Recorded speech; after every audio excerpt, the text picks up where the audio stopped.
discuss electromagnetic induction.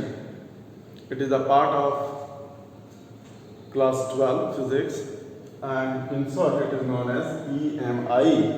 हम लोग देखते हैं कि यहाँ पर जो है E for electro, M for magnetic, I for induction. हम लोग जानेंगे कि what is electromagnetic induction and it is a very important topic for board examinations.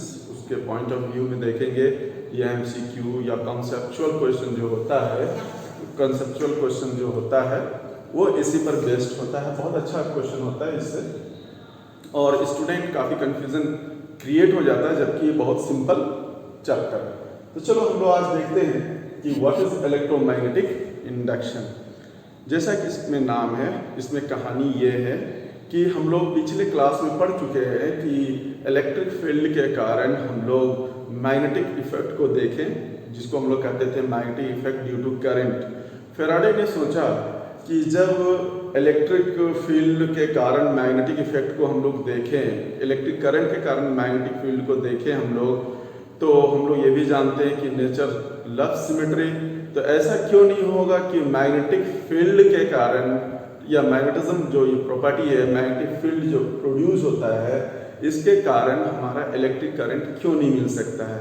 उन्होंने रिसर्च किया और एक्सपेरिमेंटली उन्होंने ऑब्जर्व किया यस कि we can obtain electric current, है ना, due to what magnetic field.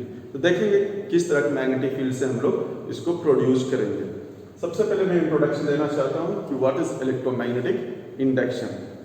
बोलता है कि whenever the magnetic flux linked with a coil changes with time, अगर टाइम के रिस्पेक्ट में मैग्नेटिक फ्लक्स जो है किसी भी कॉइल से होकर अगर चेंज करता है, then there is a what, क्या होता है, then an EMF as well as current is produced in the coil. तब एक EMF मतलब पोटेंशियल सिंपली समझो, है ना, और करंट डेवलप होता है और इस फिनोमेनन को ही हम लोग कहते हैं इलेक्ट्रोमैग्नेटिक इंडक्शन. सबसे पहले चीज है यहाँ पर कि magnetic flux, simply magnetic flux जो हमारा है ये एक पार्ट है, इसको समझना बहुत जरूरी है कि what is magnetic flux noted by phi और फाई बी, ये समझेंगे. और ये जब हमारा कंसेप्ट क्लियर हो जाता है तो इस फिनोमेनन को इजीली हम लोग एक्सप्लेन करते हैं. Magnetic flux similarly electric flux जैसा है.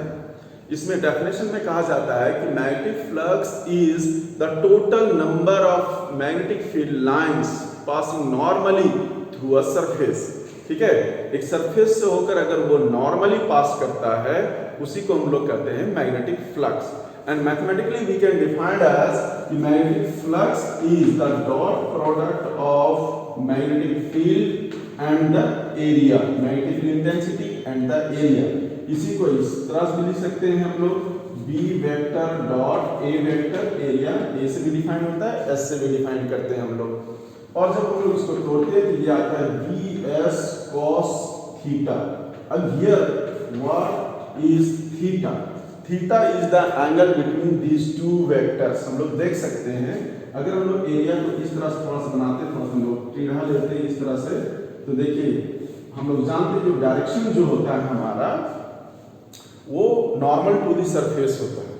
अब आप यहाँ देखो कि अगर यहाँ से मैग्नेटिक फील्ड लाइंस इस तरह से पास कर रहा है, मैग्नेटिक फील्ड लाइंस पास कर रहा है, ये देखिए मैग्नेटिक, अब मैग्नेटिक फील्ड तो नॉर्मली इससे पास नहीं कर रहा है, जबकि डेफिनेशन में बोला कि फ्लक्स तभी हम लोग कहेंगे जब वो नॉर्मली पास करे.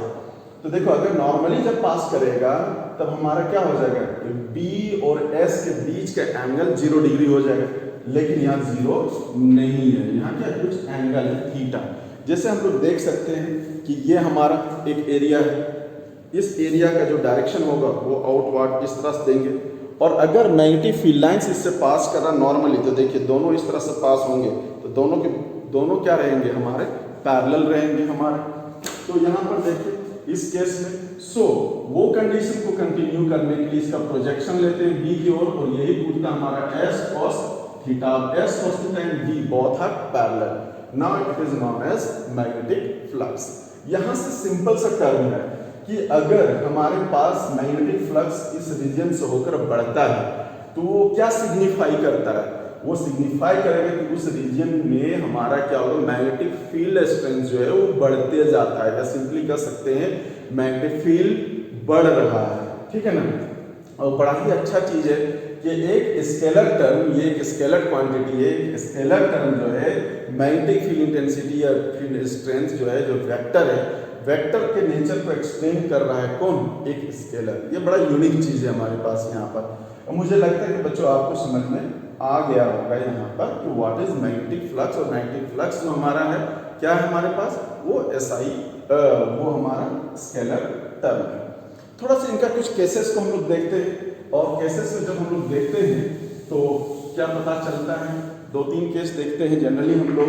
अगर केस 1 देखा जाए हम लोग यहाँ पर, case 1 when theta equal to 0 degree, यानी इस केस में हमारे पास क्या हो जाएगा, ये देखिए सरफेस को मैंने इस तरह से बनाया, ये अब इसका डायरेक्शन हमारा S वेक्टर इधर हो गया। आप देखो यहाँ से मैग्नेटिक फील्ड इस तरह से पास हो रहा है, ठीक है ना, मैग्नेटिक फील्ड लाइंस, ये B वेक्टर है। आप देखो कि दोनों यहाँ पैरेलल है, नो डाउट। यहाँ जो फॉर्मूला हमारा होगा फ्लक्स, ये क्या हो जाएगा, BS cos 0 इज 1, और हो जाएगा BS, और ये हमारा पॉजिटिव फ्लक्स कहलाएगा, है ना। और इस केस में मैक्सिमम भी होगा यहाँ, यानी ऐसे केस में, ऐसे रीजन में हमारा जो मैग्नेटिक फील्ड जो होगा, वो स्ट्रेंथ जो होगा यहाँ पर वो ज्यादा होगा। अब अगर हम लोग इसका रिवर्स देखते हैं कि थीटा इक्वल टू 180 डिग्री, तो नो डाउट यहाँ cos 180 माइनस आता है, और वो माइनस हमारा हो जाएगा नेगेटिव फ्लक्स। चलिए हम लोग दूसरा देखते हैं, when theta is 90 degree, theta is what 90 degree देखते हैं। इस केस में मान लेते हैं इस तरह का सरफेस है, हॉरिजॉन्टली रखा गया है हमारे पास, आप देख सकते हैं ये सरफेस हॉरिजॉन्टली रखा गया है इस तरह से, और इसका डायरेक्शन आउटवर्ड होगा, ऊपर की ओर होगा। तो हम लोग यहाँ पर डायरेक्शन दिखा देते हैं इसका आउटवर्ड S वेक्टर। अब देखिए, अब इसके ऊपर से मैग्नेटिक फील्ड लाइंस पास करेगा, तो इसको हम लोग कैसे शो करेंगे, किस तरह से शो करेंगे, इस तरह से पास हो रहा है मैग्नेटिक फील्ड लाइंस, यानी ये कह रहा है कि इस एरिया को थ्रेड नहीं कर रहा है, ये ऊपर, इसके ऊपर से पास कर जा रहा है, तो हम लोग इसको फ्लक्स नहीं कहेंगे। और हमारे पास भी आ जाएगा यहाँ पे cos 90 जो होता है वो क्या होता है हमारा, 0 होता है। cos 90 0 इंटू BS क्या हो जाएगा, 0 हो जाएगा। एंड हियर कह सकते हैं नो फ्लक्स, इसे हम लोग बोलेंगे नो फ्लक्स। अब इसके बाद हम लोग देखते हैं कि किस किस कंडीशन में, क्योंकि इलेक्ट्रोमैग्नेटिक इंडक्शन तभी होगा when there will be change in magnetic flux, when there will be change in magnetic flux, clear है, when there will be change in magnetic flux। तो we have two way, देखिए कैसे कैसे हम लोग change करते हैं ना, when will be change in flux।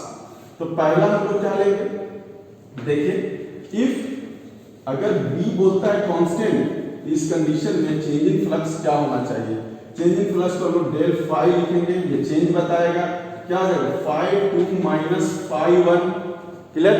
Phi 2 मतलब अभी हम लोग देख चुके हैं, इसको लिख सकते हैं B A2 भी लिख सकते हैं या S2 भी लिख सकते हैं, कोई दिक्कत नहीं, and B S1, B common आ जाएगा यहाँ पर। यानी यहाँ पर अगर हम लोग लूप का एरिया में चेंजिंग लाते हैं तो भी फ्लक्स हमारा चेंज करेगा, क्लियर हो गया। दूसरी बात कि यहाँ पर एरिया जो है, एरिया फॉर्मूला क्या लेंगे, अगर लूप हमारा इस तरह से रेक्टेंगल है, मान लेते लेंथ AB है, यहाँ जो S जो होगा एरिया A इंटू B होगा। अगर लूप सर्कुलर है, हमारा रेडियस R है, तो यहाँ पर एरिया हमारा क्या हो जाएगा, पाई R स्क्वायर हो जाएगा एरिया की जगह में, ठीक है। दूसरी बात हम लोग अब नेक्स्ट चलते हैं कि इफ केस 2 में हम लोग चलते हैं कि और किस केस में हमारा चेंज होगा, इफ S इज कांस्टेंट, अगर S कांस्टेंट है हमारे पास तब क्या होगा यहाँ पर, तब हमारे पास यहाँ पर देखिए जब S कांस्टेंट हो जाएगा तब हम लोग यहाँ पर लिख सकते हैं, क्या लिख सकते हैं, B2S माइनस B1S, यानी यहाँ पर क्या हो जाएगा B2 minus B1 into S। आप इस तरह से देख सकते हैं कि फ्लक्स जब हमारा मैग्नेटिक फील्ड चेंज करेगा उस लूप से होकर, तब हमारा यहाँ फ्लक्स चेंज करेगा। इस केस में भी हमारा इलेक्ट्रोमैग्नेटिक इंडक्शन होगा। नेक्स्ट हम लोग चलते हैं कि फ्लक्स को और क्या क्या फॉर्मूला हम लोग लिख सकते हैं। अगर स्मॉल एरिया पर हम लोग देखेंगे फॉर स्मॉल एरिया, ठीक है, तो स्मॉल एरिया के लिए जो फ्लक्स होगा वो भी क्या हो जाएगा, स्मॉल होगा। वो कैसे लिखेंगे, B vector dot BS vector. ऐसे केसेस में फिर हम लोग टोटल फ्लक्स लेते हैं, टोटल फ्लक्स लेते हैं और टोटल फ्लक्स में हम लोग फिर फॉर्मूला क्या है, फाई इक्वल टू क्या रहेगा, B vector dot BS vector ले सकते हैं हम लोग। इंटीग्रेशन क्लोज लूप है, हम लोग इसको क्लोज दिखा सकते हैं। ये हमारा फ्लक्स के रिगार्डिंग जो इंफॉर्मेशन था वो मैंने यहाँ पर दिया आपको। नेक्स्ट टॉपिक जो हमारा होगा वो फेराडेज एक्सपेरिमेंट होगा, और जो फेराडेज एक्सपेरिमेंट होगा वो टोटली प्रैक्टिकली है, वो हम लोग बात करेंगे।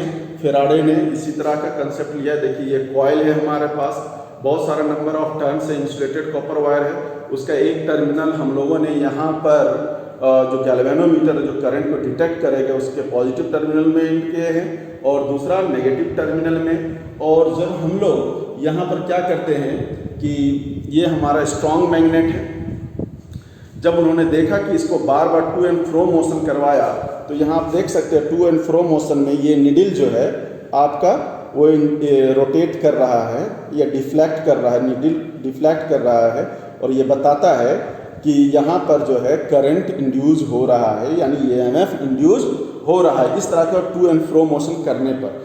तो फेराडे ने इसको एक्सप्लेन किया था कि किस तरह से किस कंडीशन में हमारा ईएमएफ जनरेट होगा, जबकि डेफिनेशन मैग्नीट्यूड के लिए उन्होंने दे चुका है कि whenever the magnetic flux linked with coil, ठीक है, will change with respect to time, time के रिस्पेक्ट में चेंज करता है, देन ईएमएफ विल प्रोड्यूस। तो हमारा जो लेक्चर 2 होगा उसमें हम लोग बात करेंगे Faraday's experiment on what, electromagnetic induction. Thank you for watching.